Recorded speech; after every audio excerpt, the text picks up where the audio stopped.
ડુંગરપુર પાછળના વિસ્તારમાં સિંહને જરાખની અવરજવરના વિડીયો સોશિયલ મીડિયા પર વાયરલ થયા છે. ફાર્મ હાઉસના સીસીટીવીમાં જરાખ અને સિંહ આંટાફેરા કરતા જોવા મળ્યા. ડુંગરપુર વિસ્તારમાં આવેલી સિમેન્ટ ફેક્ટરી પાસે અવારનવાર જંગલી પ્રાણીઓ જોવા મળતા હોય છે. વન્ય પ્રાણીઓની અવરજવર વધતા ફેક્ટરી માલિકની ચિંતા વધી છે. ફેક્ટરી સંચાલકે વન વિભાગને જાણ કરી વહેલી તકે સમસ્યાનું નિરાકરણ લાવવાની માંગ કરી છે. તો અમે આપને ટીવી સ્ક્રીન ઉપર બે દ્રશ્યો બતાવી રહ્યા છીએ અને સોશિયલ મીડિયા ઉપર આ દ્રશ્યો ખૂબ વાયરલ થયા છે.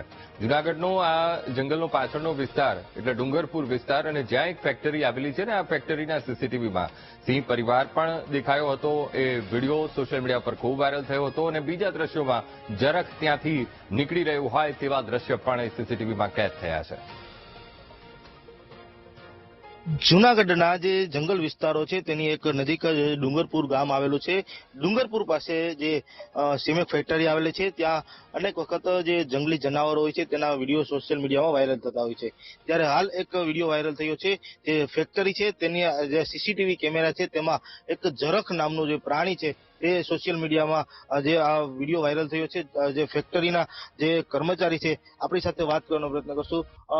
શું કહેશો, આ જરાખનું પ્રાણી અહીંથી જે નીકળતું હોય છે તે પણ એક વિડીયો વાયરલ થયો છે, કેવો ડર લાગે છે? ડર તો લાગે ને, વન્ય પ્રાણી છે, જંગલી પ્રાણી છે, અચાનક હુમલો કરી શકે છે.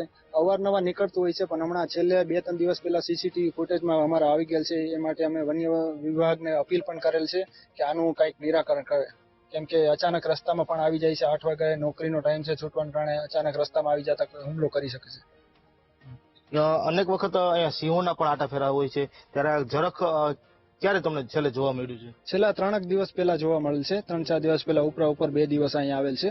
અડધી રાતે આવે, ક્યારેક 10 વાગે આવી જાય, 3 વાગે આવે, નક્કી નથી રહેતું. ને સિંહના તો આટાફેરા લગભગ 1 દિવસે ને 2 દિવસે નીકળતા જ હોય છે. અઠવાડિયામાં 4-5 દિવસ નીકળે પણ ક્યારે નુકસાન નથી કરતા સિંહ.